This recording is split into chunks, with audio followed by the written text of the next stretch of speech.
I found out that Zach, y'all know little Zach, he's not as little as he used to be. He's not got as much energy as he used to have too, thank goodness. He has collected over $150 in change for BGMC already.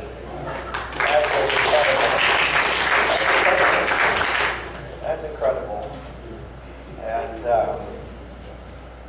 you just never know what's being worked in the hearts of people when we're faithful to the Lord.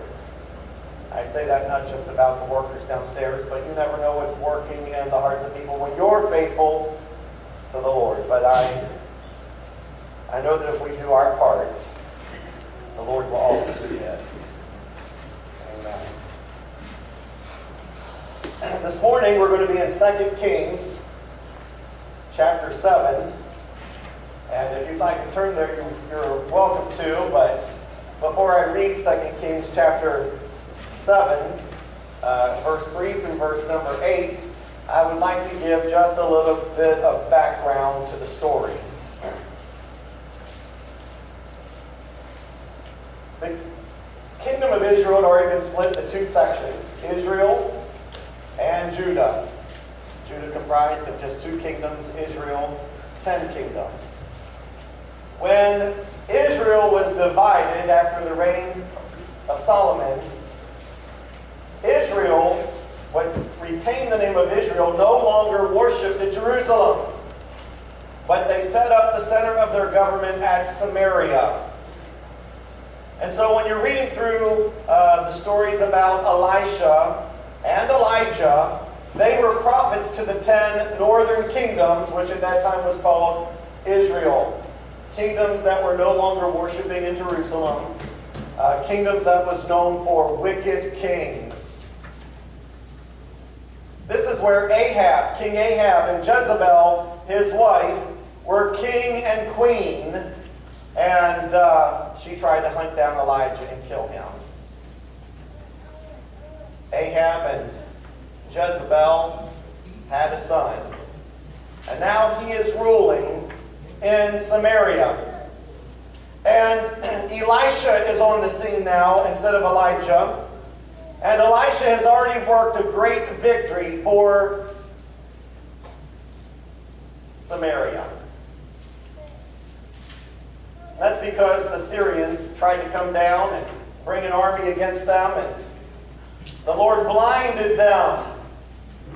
And Elisha led them right into the camp where they were surrounded by their enemies.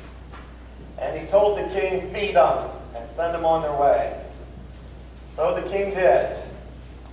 He fed them, sent them on their way, and for a time there was no trouble. It was a little bit of a peaceful respite. But Ben-Hadad was a leader in Syria, military leader, and he got this idea that it was time to show them people down there in Samaria who's boss. Now, none of this was happening accidentally. God is warning the 10 northern tribes, you're sinning and you're going a wrong direction. He's bringing some trouble their way. And he's doing it specifically as a wake-up call. But they're not doing very good at waking up. Some of you know what that's like. You hit the snooze and you just roll back over even though it jolted you just a little. Sometimes the Lord does try to get our attention. And we would do well to not roll back over and fall asleep. And so the armies of Syria come back down and they put a siege against Samaria. And they aren't letting anybody go in and they aren't letting anybody come out. Well, that's good if you like your neighbors. But if you don't like your neighbors and you're stuck with them, it's a bit of a problem. But a greater problem is most people realize that cities are not the areas of agriculture. Agriculture happens out in the rural areas, and then the produce is brought into the city. So when they seal off the city, not only do people not to get to go in and out, but food is not going in and out of the city either. And as this siege prolongs itself, the people are getting very hungry. Now, Apparently, Elisha the prophet had foretold that this was going to happen. And he said that the Lord would put an end to it. And so now it's happening, and the people are in the midst of this calamity that the Lord allowed. There's going to be an end to it, but it hasn't come yet. You know, when you get really hungry, you do some crazy things. And these people started doing some crazy things. They started eating things that you wouldn't normally eat. You see, it's one thing to eat a chicken, fried chicken. It's another thing to eat roast piggy wiggy or to eat a hamburger. But they started eating donkeys. And a donkey was a work animal. You don't typically eat a donkey. But when you have a donkey and you have no food, finally you have to kill the donkey to eat the donkey too. But the food got so scarce that just to buy the head of the donkey was very expensive. People would just be happy to eat a donkey head. I'm sorry, but you got to be really hungry to eat the donkey's head. It got so bad that they were selling dove dung. About a half a cup worth is the amount in the scriptures. And it cost about the equivalent of about $3 today just to get dove dung to eat. And some commentators try to say, well, that was really some kind of a plant. But if you go back to Josephus, who was a historian for the Israelites, for the Jewish nation, he said it was really dove dung. That's really what it was. And they would eat that. They were so hungry. That's pretty bad. But it got worse than that. Because the king came outside one day and a woman screams out to him and she hollers to him and she says, "You've got to help me." And he says, "What's the problem? You know, we're in the middle of a famine. If God isn't helping you, there's nothing I can do." And she said, "Well, my friend and I, we decided to boil my baby and eat it. And the agreement was that we would boil my child and we would eat my child. And then when we were done, we would boil her child and eat her child. Well, we ate my child." And she's hidden her child. That's desperate times. That's a very, very bad place to be in at this time. But worse was the predicament of these four fellas. They're sitting outside the gate. They're not allowed in. They're not allowed inside the gate because they have leprosy. They're lepers. And when you're a leper, you're unclean. So, they would only get food that gets maybe thrown over the city wall. We would call it garbage. Garbage. They would get to eat the garbage. But when people have come to the place that they're eating donkey heads and dove dung, there's nothing in the garbage for you. So as hungry as the people are inside the city, outside of the city are these four lepers, and they are starved. And I'm going to entitle the message today, "Four Lucky Lepers." I have a little trouble saying that because my mind always flips to the word leprechaun. I ate too many Lucky Charms when I was a kid, I guess. But they weren't leprechauns. They weren't little short people like Sister Hubbard. I said that because she told me she wore the color red so everybody noticed her. And I just thought I'd help her out a little bit. But these were lepers. When we pick up the story of the scriptures, 2 Kings chapter 7, beginning at verse number 3, and there were four leprous men at the entering in of the gate. And they said to one another, "Why sit we here until we die? If we say we will enter into the city, then the famine is in the city and we shall die there. And if we sit here still, we die also. Now therefore come and let us fall into the host of the Syrians. If they save us alive, we shall live. And if they kill us, we shall but die. And they rose up in the twilight to go into the camp of the Syrians. And when they were come into the uttermost part of the camp of Syria, behold, there was no man there.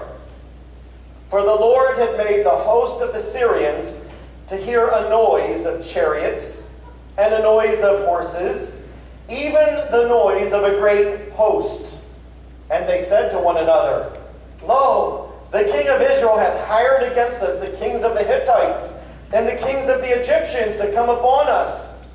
Wherefore they arose and fled in the twilight, and left their tents and their horses and their asses, even the camp as it was, and fled for their life.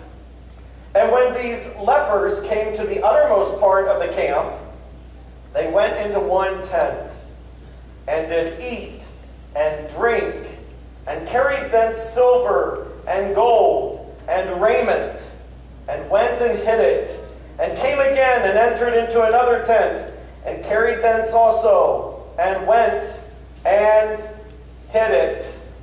And that's all the text I'm going to read, but it's about that time they start feeling guilty.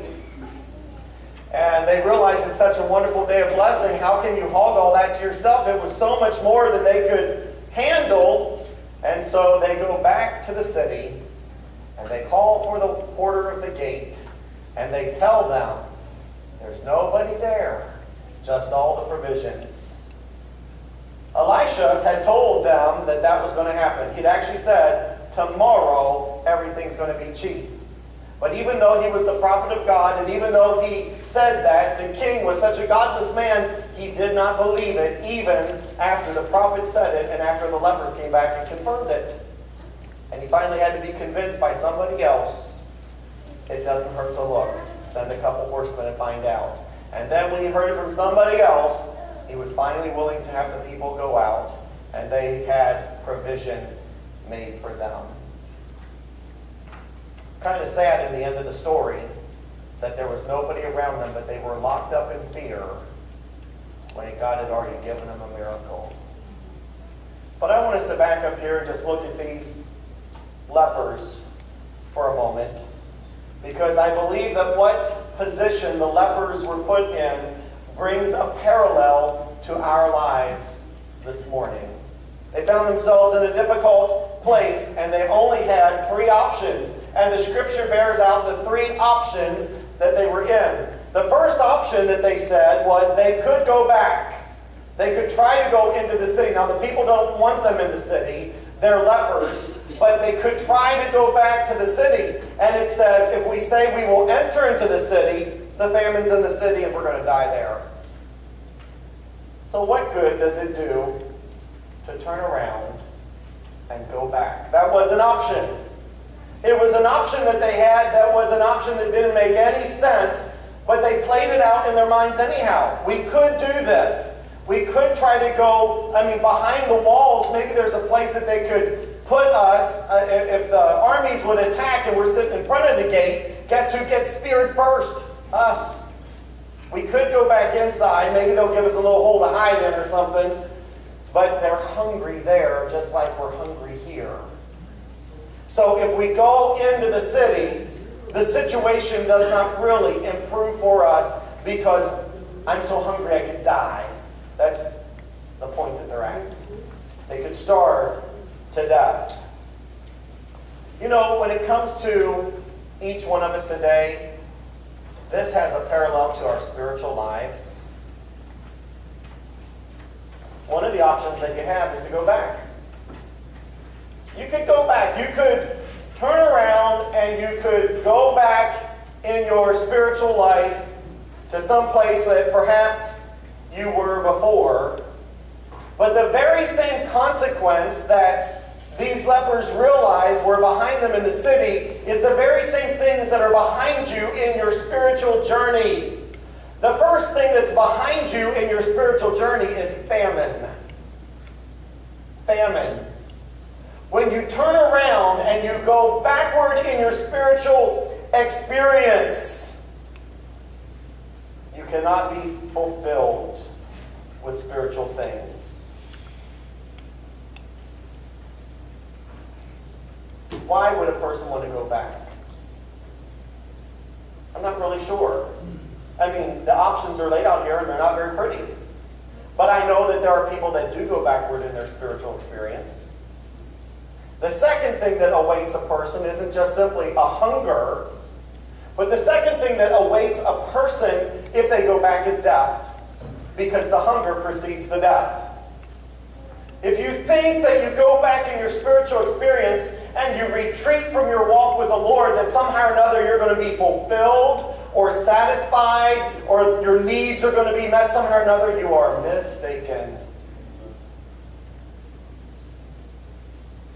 You can eat dove dung, apparently, but you're not getting nutrition out of it. I'm sorry. You're not going to go far doing something like that. I've heard of extraordinary things that people have done. Stuck out on the ocean, they have to drink urine. It's a very unpleasant thought. It's not a wise thought either. Does it just make you, well, it's disgusting. Let's not go there. But you're not going to go the distance on that. That wasn't meant to be the thing that a person eats. And when people explore the pleasures of this world and the sinful things that will vie for your attention, those weren't the things that God intended for you. He didn't create you for that. You cannot go the distance on those things. They will leave you empty. And they will leave you unfulfilled. You say, well, how would I know if I was going back? How would I know I'm going back in my spiritual experience, in my spiritual path that the Lord has me on? Well, if you're forgiven of sins and you put them under the blood and you stop doing them, and you turn around and you pick those sins back up and you start doing them all over again, that's going back. You're not moving forward. You're not even at a standstill. You are regressing in your spiritual walk with the Lord. If there's habits that are eroding your spiritual existence, you're going backwards. There's not growth. There is a diminishing that's occurring. If you have no devotional life and you're not praying to the Lord and church isn't a priority anymore to you, you are taking steps that are back. And it was an option for these men. They could have went back. But they saw the truth about going backwards. The famine is there, and death is there. So they looked at that option and they said, we can't do it. We can't do it. It doesn't make any sense to go and do that. So then they had to explore the second option. The second option is to go nowhere. You can go back, or you simply go nowhere. You stay right where you are. In verse 4 it says, if we sit still here, we die also. So I could just stagnate and I could not move anywhere. I could just stay in this position where I am. But if I do this, what does it accomplish for me? I'm in the same problem that I'm in already. God didn't create you as a spiritual being because you are a spiritual being. You are spirit and you are flesh. And the spiritual part of a man was not meant to just stand still. It was meant to thrive. It was meant to move. It was meant to grow. When a person decides that they're just going to stand still in their spiritual existence, and it happens to many, many, many well-meaning people, they plateau and they just stay right there. And they think, well, as long as I'm not this, then everything's good for me. But I found a very good illustration to help you to see the peril of this. Somebody gave a sundial to a group of people that lived in a jungle. And the people that lived in the jungle, the tribe that was there, they revered this sundial. Almost like it was a fetish. It was almost something to be worshipped. It was a wonderful thing. And a sundial, if you're in a jungle, could be good. It could help you know what time it is. Sundial. And so they wanted to take this sundial that was given to them and to keep it holy, to keep it pure, to keep it untouched. So what they did is they took this sundial and they built a building around the sundial to protect the sundial. But of course, the moment they did that, the sun couldn't get to the dial anymore. It just became a dial that had no function and it had no purpose. See, some people do that with their Christian experience. They get to a certain place and then they revere the fact that they're a Christian so much that they encapsulate that moment and they won't move out of that moment. They won't take it any further. But if you don't go any further, the very purpose of the sundial, the very purpose of the fact that the Lord has called you to be a Christian is squished. There needs to be the ability for the Lord to shine His light on your life and for you to be a working Christian. Just like that would have been better if it was a working sundial. And if you are a working Christian and God is working on you, then you can't just simply sit still and not grow. You have to grow. It just comes natural to a person. And so they explored the third option. And the third option for them was, if we're not going to go back and we're not going to go nowhere, then that means we got to go forward. We got to go forward. They said, now therefore come. Let us fall unto the host of the Syrians. If they save us alive, we shall live. And if they kill us, we'll but die. Hey, we're going to die if we go back. And if we just stay right here like this, we're going to die. And so there are some naysayers that would say, but if you move forward, that's going to get you killed too. Who cares? I'm going to die. I mean, that was the logic that they came up with. Yes, that is enemy territory for us in front of us. And if we step into the enemy territory, they could kill us. They could maybe not kill us. Maybe they'll make us a slave. In my mind, I think that was the best case scenario for them. I think in their mind they said they could make us a slave. And if they make us a slave, we'll get food. And we'll get to live. Out they march with just a slim hope that they could live. But they knew outside of it they're going to die anyhow. So moving forward was the wise course of action. Out they marched. And when they went forward, they found several different things that came their way because they didn't sit still and because they didn't go back. And the things that they found as they marched forward to the camp of the Syrians, I believe, is the same thing that happens to us if we're willing to march forward into the things that God has for you. Don't you get tired of sitting? I mean, if I preached for 3 hours, wouldn't you just be fed up by the time it's done? And it could be that I was somewhat interesting, but you know, you can only sit so long before it's about all you can endure. The same thing is true spiritually. How long do you just sit before it drives you up the wall? And so when they move forward, there are things that they find. The first thing that they found was the last thing they expected. They found safety. Because when they marched forward to the place that they knew provisions were, the enemy was gone. And do you know why the enemy was gone?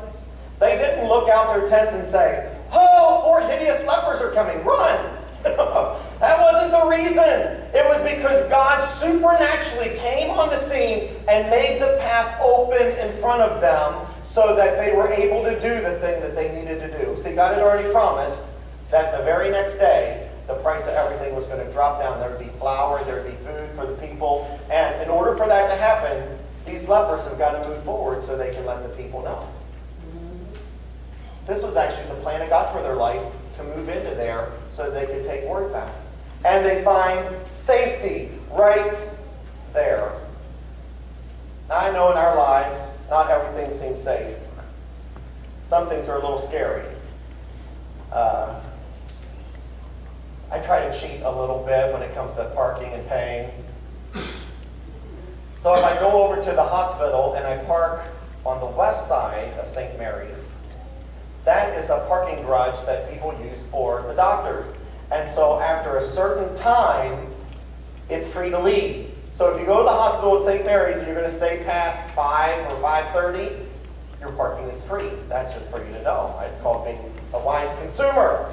So I will park over on that side, And then I will walk over to the hospital, which is just a little ways, and I'll walk to the hospital and I'll sit there with Mama. So one day, me and Trevor decided to switch cars because that's even cheaper. Because if she parks, then you got two cars you have to be concerned about paying. So I said, meet me at the front door, I'll get in your car and I'll go. And so she met me at the front door of St. Mary's Hospital, we swapped, and I left with a little Volkswagen Bug, and I said, now the car is parked for you over on the west side, on the other side of, well, that night it's dark, and she's heading out there to the car, and she has to walk this little distance in the dark. And she thought to herself, he didn't think of that. He didn't think of that. Now, what if somebody would come out and try to steal my purse or something, because you do live in a crazy world. And I came across a little illustration that says it was a dark and stormy night when a lady was on a boat crossing Lake Michigan. The lightning, thunder, and the rain made her very nervous, and she saw jagged rocks jutting above the surface of the lake. And in fear, she went to the captain and she said, "Do you know where all the rocks are out there in the lake?" And he said, "No, but I do know the path that's safe. I don't have to worry about every danger that could possibly be out there. But I know that if I am walking the way the Lord wants me to walk, He directs my path. I'm secure in His hand. It doesn't matter what comes my way. I'm following and pursuing after Him." The next thing that they find as they are marching into the camp is nourishment. Nourishment. When the lepers come to the uttermost part of the camp, they went into a tent and did eat and drink. John Chernesky, you'd have ate it no matter what it was. He's shaking his head no, he would rather die. He's the pickiest eater I ever know. Which is a sad existence, I'm sorry for you. In so many ways. The lepers go in. Now you have to realize they are starving. Starving has something to do that is greater than the fact that my belly hurts. When a person is starving, what happens is your body begins to consume muscle tissue. See, when you don't eat for a day or two and you go, "Oh, I'm starving," you're not really starving. Your body is eating plenty of fat because it's all around you. I wish it wasn't, but it is. There's some of you that got less than others. I didn't know Mary Dell had any fat on her, but she's lost some weight, so apparently you did, sister. Okay? So your body consumes fat. You're still eating. You can still be strong. But when you are literally starving and your body is beginning to consume muscle tissue, you are weakened. So when they go in and they eat, it nourishes them more than simply in the sense that they have something in their stomachs, but now they have the ability for strength to start coming back to their bodies. And when you move forward with the Lord and you begin to feast on the things that He has you, it will bring additional strength into your life. Some people are afraid that there's going to be things that come into their life that they can't face. But let me tell you, if you would move forward in the things of God and feast on the things that He has for you, you will have the strength to go through whatever He brings your way. But it doesn't come by going back. And it doesn't come by eating a hamburger every meal, John. It comes by eating vegetables. I said that for his benefit. So it's important in your own spiritual walk that you continue to keep yourself fed. Keep yourself nourished. Keep yourself in the Word of God. Keep yourself on your knees before the Lord. But they found more than security. And they found more than food. They got money. Which I'm going to say wealth. They did. They got wealth. They found silver and gold and raiment, and they went and hid it. And they come again to another tent, and they get more, and they take it, and they hide it. When a person moves forward in their spiritual journey towards the place where the Lord wants them to be, blessings pour out on that individual. Blessings better than silver and gold. better than silver and gold. Silver and gold is temporary. The price of gold can shoot through the roof and drop. The price of silver sure did it. I don't know if you remember when them guys were trying to hoard up all the silver and the price of silver shot real high, and then all of a sudden the bottom got ripped out and the price of silver came back down low, and now it's going back up. I mean, it fluctuates. But the blessings of the Lord are valuable always. Valuable always.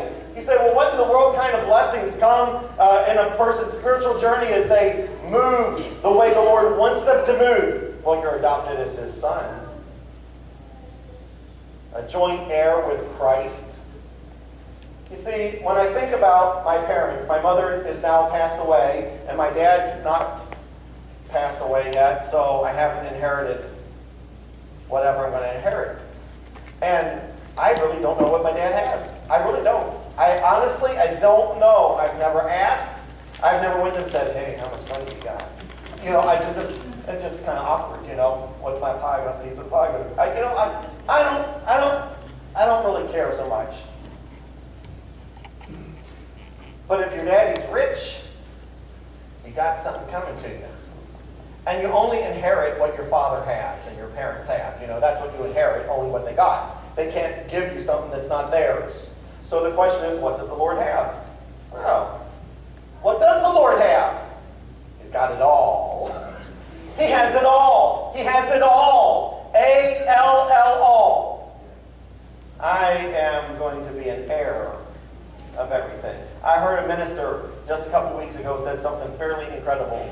He said, if God owns the cattle on the 1,000 hills, why? Does He have all of that because He needs to eat it? No. Because you need it. Because you need it. He said, God has healing enough. He's got all this healing in heaven. Does God need healing? He doesn't need healed. Why is the healing there under His wings? It's because you need it. There are things that God has, and I am an heir of Christ, and there are things that I receive today. There are some things that I will yet receive, and you talk about blessings. Blessings. How about the blessing that He gives me a purpose for my life? That is an enormous blessing. There are so many people that just flounder through life and they don't have purpose. But the Lord would give you purpose. And maybe you say, but my purpose is over. I'm old now. Hey, God will give you a renewed purpose. There's more yet for you to do if you are alive. I know sometimes we go through seasons in our lives and the Lord uses us in different ways. I know that. But as long as you're moving forward, you're going to find that He has a purpose for you. He has a purpose. The blessing of His presence, that's got to be one of the most precious things that come to us as we move forward with the Lord. He gives us His power. There's fruits of the Spirit and gifts of the Spirit. I mean, there's blessings everywhere you turn and everywhere you look. Everywhere that the lepers turned, there was more good stuff and more good stuff. And they take it, and they bury it, and they hide it, and they're going to take care of themselves. And then they realize it's even more than they can handle. It's time to share. God's going to let us share what we have. They also found one other thing when they moved forward, and that was clothing. They found raiments, garments. And when I look through the scriptures and I do a word search on garments, or I do a word search on raiments, clothes, I find that there's things that we get clothed with. The first thing that we get clothed with in our walk with the Lord is humility. You say, bummer. Humility wasn't what I was hoping for. But let me tell you, no other blessing comes before humility. Because it's when we humble ourselves before the Lord and say, I need you. You can't even be saved without that. So humility is utter reliance on God for our provision. And as we are humble before Him, then we put that on like clothing. And every blessing comes after the humility. A person humbles themselves and they ask the Lord to forgive them. And all of a sudden, according to the scriptures, they become clothed with the garments of salvation. You'll find that in Isaiah 61, verse 10. And then in Psalms 132, verse 9, we get clothed with righteousness. First, we're clothed with Christ's righteousness, but then righteousness becomes a way of life for us because the nature of Christ is moving through us, and we begin to have actions that correspond what God says we were, clothed with righteousness. The thing about clothing, people see the clothing, thankfully. People can see your righteousness. People should be able to see that you're saved. In Isaiah 61:3, there's one other garment that's mentioned in the Scriptures, and that is clothed with the garment of praise. I don't know how a person could disassociate praise from joy. I don't know how you can do that. But you come to certain areas in your life, and if you're not careful and you just stagnate in that one position, or you begin to go back, you're going to find that the praise that emanates out of your life for the Lord begins to just get shriveled and weaken, and it goes down. And right along with it comes the joy of the Lord that would have accompanied it. God's got stuff forward for you. And praise is a beautiful one because it is linked with joy. We have choices. Everybody has a choice. See, I was very careful in the way I worded something this morning. I kept talking about our spiritual journey, and that kind of sounds new agey just a little bit. In a way, I don't like the phrase spiritual journey, but in another way, I really like the phrase spiritual journey, because we're all on a spiritual journey, and we all have a spiritual destination. Now, the destination is not the same, and people don't journey in the same spiritual path. But your spiritual journey today could be taking you to the point where you have to decide whether you're going to even give your life to the Lord. And if that's the case, you sit there like the lepers and you say, well, to go back for me is the same old life I had. To sit here and do nothing, I get the same old thing. But to move forward, now there's possibilities there. God has forgiveness for those that would take the step of faith to ask the Lord to forgive them of their sins. See, there's some things that are promised that are just simply promised, but if they're not accepted, they do no good. Remember, back in the city of Samaria are the people huddled in fear, and out there was all the food just ready for them, and there they are starving. Maybe somebody else is killing their baby. It's a horrible picture. But the people have already fled. They've already left. They just haven't taken that step. But the provision, God had already made the provision. That's the way it is today for us. God has already made provision for us, but we have to take it. We have to take it. There was a man one day that was working with children, and he had I think it was a $10 bill, cheapskate. He had a $10 bill, and he said, is anybody here 14? I'd like to give you this $10 bill. And there were 14-year-olds there, but none of them would move and get it. And then he said 13. And 12, and he knew they were that age, but nobody was willing to jump up and be the person in front of everybody and grab it. But he saw this one kid, he didn't know how old they were, but he was just sitting on the edge of his seat like he's just going to snatch that $10 bill off his hand if he got a chance. He got down to 8, and no sooner had the word 8 come out of his mouth, that little kid ran up, snatched the $10 bill, and ran back to his seat. And the next day, one of the other kids saw him, and he said, hey, I'm 12 years old. He goes, do you have a $10 bill for me too? And he said, well, I did, but you didn't come and get it. And some things are only for those that come and get it. And that's the way it is with forgiveness of our sins. People think that God's just going to forgive everybody of their sins. Hey, provision is made for anybody to be forgiven of their sins, but you have to get it. And that means that you humble your heart and you say, Lord, forgive me of my sins. He's faithful and just to forgive us of our sins. He will make you a new person. And the same thing is true for us. If you say, but I've already asked God to forgive me of my sins, and I'm walking with the Lord, but I just haven't been going to much place, or maybe I've even drifted backwards a little bit, the Lord would tell you it's time to move forward. Stop going backward. Stop sitting still. Move forward and let the Lord minister to you and meet the needs in a way you didn't think was possible. I would like us to bow our heads and close our eyes for a moment.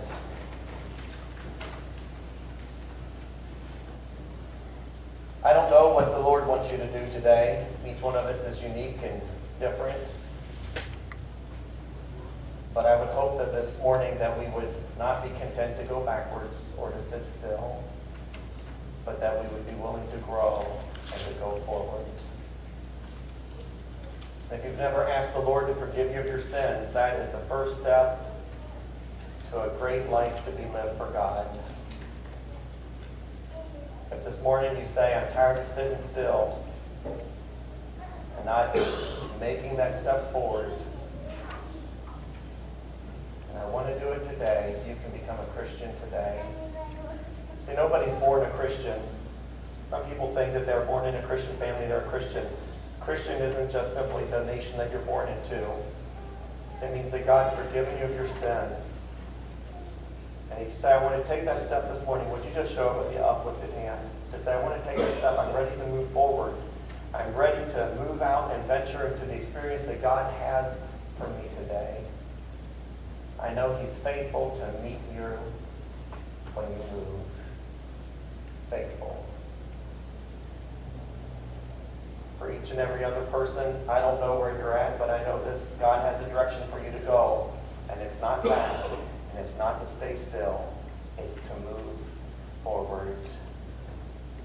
And like I said, I don't know what the future of your life is. I don't know what forward direction is for you. I don't know if there's something the Lord's asking you to give up. I don't know if the Lord is asking you to take a step of faith. I don't know. I don't know. Each one of us is a unique individual person, but God's Spirit can speak to your heart and show you what you need to do to move forward.